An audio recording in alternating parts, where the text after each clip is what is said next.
Donc première vidéo un peu sérieuse de ma chaîne, je vais parler de ma migraine ophtalmique, à savoir une maladie entre guillemets dont on ne parle pas trop parce que on sait pas trop ce que c'est. Même les médecins en fait savent pas exactement d'où elles viennent, etc.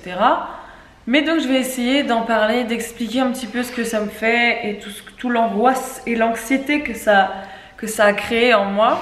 Alors, tout a commencé quand j'avais 8 ans. Enfin non, ça remonte à la naissance de ma mère en soi parce que c'est génétique. Donc quand j'avais 8 ans, en CE2, je me souviens, on était en classe avec Eline et j'avais mal à la tête et j'ai dit à la prof, à maîtresse, excusez-moi, il faut absolument que je rentre. Non, j'ai pas du tout dit ça. Je lui ai dit, je suis crevée là.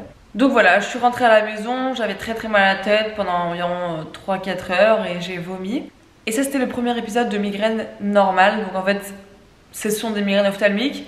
C'est-à-dire que ça fait très mal aux yeux, enfin pour ma part en tout cas, les sourcils, les sinus, enfin et le front en fait, tout le front en fait, tout le devant, mais pas du tout derrière. J'ai jamais eu mal derrière, ça a vraiment été toujours localisé sur cette partie. Donc j'ai eu toute ma vie des migraines comme ça, j'ai jamais pris de médicaments spéciaux, jamais de traitement jusqu'à mes 19 ans, mais pendant toutes ces années là, je ne prenais que des ibuprofènes.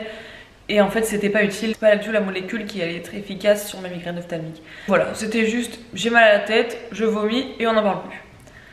Et à mes 16 ans, on était en repas de faire des cousinades au parc des Naudières, pour ceux qui savent. Et je commence à voir comme des taches, une tache en fait, je sais pas comment l'expliquer parce que c'est toujours différent, mais comme une tache qui bouge comme ça et qui m'obstrue la vision. C'est-à-dire que là si je regarde l'objectif, bah, je pourrais pas le voir si je vais migraine ophtalmique. Quand je regardais ma main comme ça et je la voyais pas, mais je la mettais là et je la voyais. Donc voilà, c'était un peu perturbant, mais je trouvais ça très drôle. On sait maintenant que la cause de l'aura est une vague électrique qui se promène sur la surface du cerveau dans la zone de la vision, et c'est cette vague électrique qui perturbe les neurones et entraîne les illusions visuelles progressives qui caractérisent l'aura. Si la vague atteint la zone de la parole, vous aurez peut-être des difficultés d'élocution, des problèmes de langage. Donc pendant 45 minutes, 30-45 minutes comme ça, je disais waouh, trop marrant, je vois plus rien, c'est ouf. Au bout de 45 minutes, une migraine, mais monumentale, pas du tout comme la migraine ophtalmique que je faisais depuis que j'ai 8 ans. C'était vraiment une migraine mais à son paroxysme. C'était une douleur atroce. J'ai vomi encore après et en fait ce sont des épisodes qui se sont répétés assez rarement, c'était une fois tous les 6 mois et puis après bon voilà, c'est hyper variable. Moi en 2020 j'en ai eu 3 en une semaine, des migraines avec aura visuelle parce que ça s'appelle comme ça, ce sont des auras visuelles. Dans beaucoup de situations de ma vie ça m'est arrivé et dans des moments où il fallait vraiment pas quoi, par exemple des examens ou par exemple quand je faisais du babysitting, quand j'étais fille au père, j'ai vomi dans la rue, voilà, c'était horrible avec 2 gosses italiennes. Les gens, oui, ça va, une catastrophe.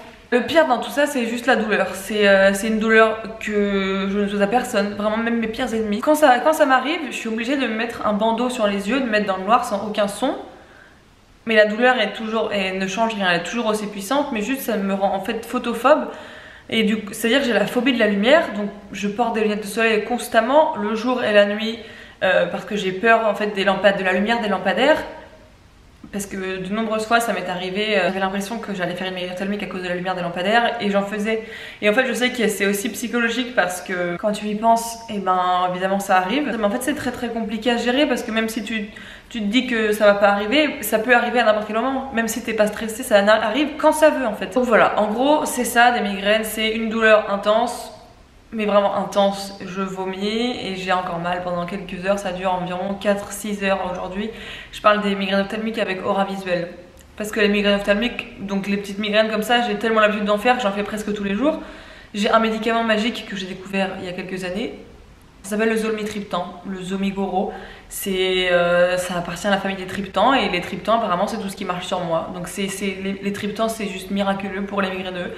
Il y a des fois où le Zomig n'a pas été efficace, où je peux prendre des anti-inflammatoires comme de la Pranax. Et donc pourquoi est-ce que j'ai appelé cette vidéo naissance de mon anxiété? Tout simplement parce que quand j'ai une migraine ophtalmique, donc avec aura visuelle, le moment où ça m'arrive, on va dire, le seul truc qui pourrait me soulager, c'est d'imaginer me planter un couteau dans le cerveau pour, enfin ici, là, sur le front, parce que j'ai tellement mal que j'ai l'impression qu'il me faut me faire une saignée.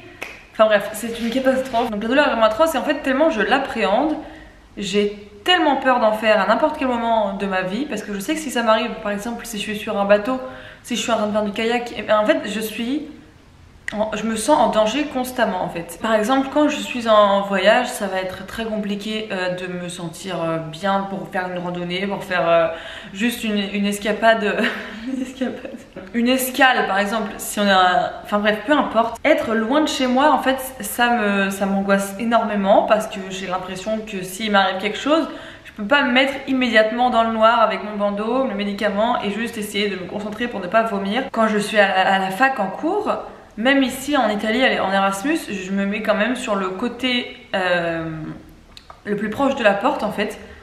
Je me dis si jamais je dois partir, et ben j'ai pas à déranger les gens, je veux tout le temps être prête à partir. Donc parlons des dommages que ça a créé un petit peu sur mon corps aussi, à cause évidemment des médicaments que je prends. Parce que je l'ai précisé, mais j'ai donc 2 traitements de fond qui sont le propranolol et le nosertone. Le propranolol est un bêta-bloquant qui a pour fonction de réduire la fréquence cardiaque. Et le nosertone, c'est pareil pour les migraines. Ces médicaments-là, comme m'ont dit mes neurologues, c'est que on va jamais en fait pouvoir dire au revoir aux migraines. Je sais pas comment le dire autrement, mais en fait les migraines elles seront toujours là. Les médicaments, ils me servent juste à réduire la fréquence des crises ainsi que leur intensité. Ça ne se soigne pas en fait, c'est ça.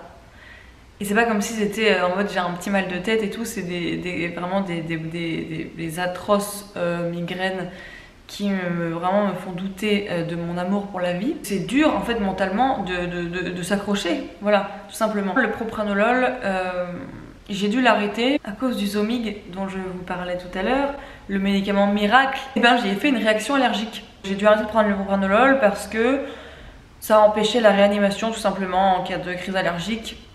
Donc les crises allergiques c'était juste mon visage qui brûlait et qui était tout tiraillé comme ça. Il fallait absolument que je m'allonge. La première fois, dans le noir, c'est passé au bout de 30 minutes, même si mon cœur battait tellement vite et que j'arrivais pas à respirer, j'étais toute gonflée de la bouche et des paupières.